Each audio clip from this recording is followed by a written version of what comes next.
Муса Джалиль. Чулочки. Их расстреляли на рассвете, когда еще белела мгла. Там были женщины и дети, и эта девочка была.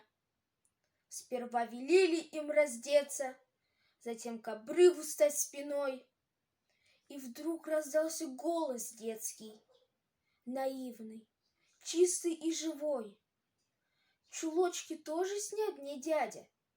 Не упрекая, не броня, смотрели прямо в душу глядя трехлетней девочке в глаза. Чулочки тоже, и смятением, и сердце ведь объят. Рука сама с собой волнение вдруг опускает автомат. И снова скован взглядом детским, и кажется, что в землю врос.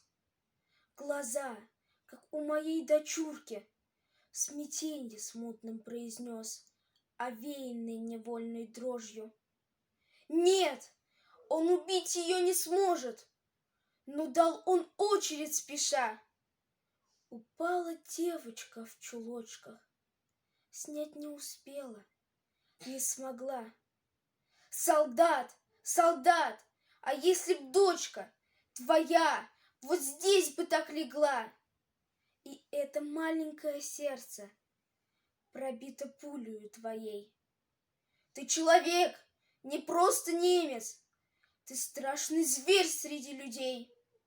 Шагал эсэсовец упрямо, шагал, не подымая глаз.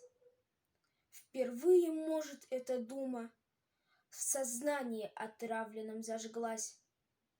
И снова взгляд светился детский, и снова кажется опять, и не забудется навеки.